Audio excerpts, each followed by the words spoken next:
Have you ever exhausted yourself chasing something? A relationship, a career, a dream, an outcome you were convinced you needed. You pushed harder. You planned more. You forced doors that wouldn't open. And no matter how much energy you put in, peace was the one thing you could never quite catch. What if the problem wasn't your effort? What if the problem was the chasing itself?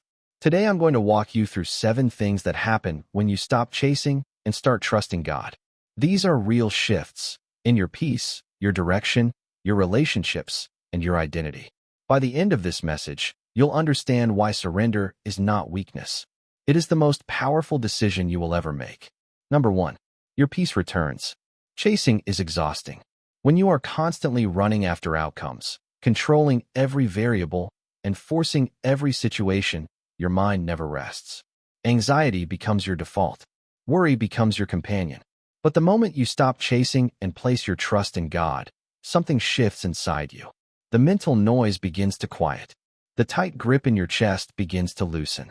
Peace returns, not because your circumstances changed, but because you stopped carrying what was never yours to carry. God did not design you to hold the weight of your own future. That weight belongs to Him. Number 2. You start moving in the right direction. Here is something most people never realize. Chasing takes you in circles. When you are driven by desperation, fear, or impatience, you make decisions based on emotion rather than direction. You move fast, but you move wrong. When you stop chasing and start trusting, God begins to order your steps. Doors open that you did not force. Opportunities appear that you did not manufacture. You stop spinning and start advancing. Not because you figured everything out, but because you finally got out of the way and let God lead. Number 3. The right things start finding you.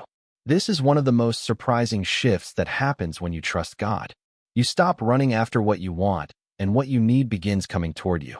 The right people show up. The right opportunities align. The right doors open at the right time. This is not coincidence. This is what happens when you align yourself with God's timing instead of fighting against it. You were never meant to chase your blessings. You were meant to walk in obedience and let God bring them to you. Number 4. Your relationships become healthier. Chasing affects every relationship in your life. When you chase people, you lose yourself. When you chase approval, you compromise your boundaries. When you chase love out of desperation, you settle for less than you deserve. But when you stop chasing and start trusting God with your relationships, everything changes. You stop forcing connections that were never meant to last. You stop shrinking yourself to keep people comfortable. You begin to attract relationships built on genuine foundation rather than desperate need. God will bring the right people. Your job is to stop chasing the wrong ones. Number 5. Your identity becomes secure. Much of our chasing comes from a place of insecurity. We chase success to feel worthy. We chase relationships to feel loved. We chase achievement to feel significant. But none of those things ever fill the emptiness for long.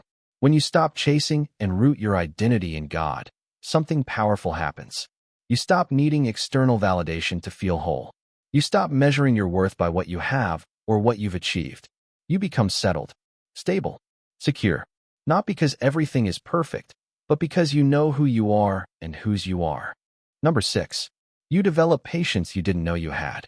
Chasing is rooted in impatience. It says, I need this now. I cannot wait. But trust says God's timing is better than mine. When you stop chasing, you stop fighting the waiting season. You begin to use the waiting productively, growing, learning, preparing. And somewhere in that process, patience develops. Not the passive kind that just sits and does nothing. The active kind that keeps moving forward faithfully while trusting God with the outcome. That kind of patience is rare, and it is only built when you lay down the need to control. Number 7. God shows up in ways you never expected. This is the most beautiful thing that happens when you stop chasing. When your hands are no longer full of your own plans, God fills them with His. When you stop writing your own story by force, God writes something far greater than you imagined. The doors He opens are better than the ones you were pounding on.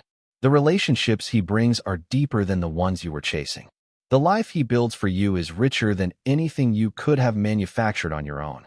But you have to stop chasing long enough to receive it. Surrender is not giving up. It is giving over. There is a difference. Giving up says nothing will ever work. Giving over says God will work it better than I can. Stop chasing. Start trusting. Watch what God does.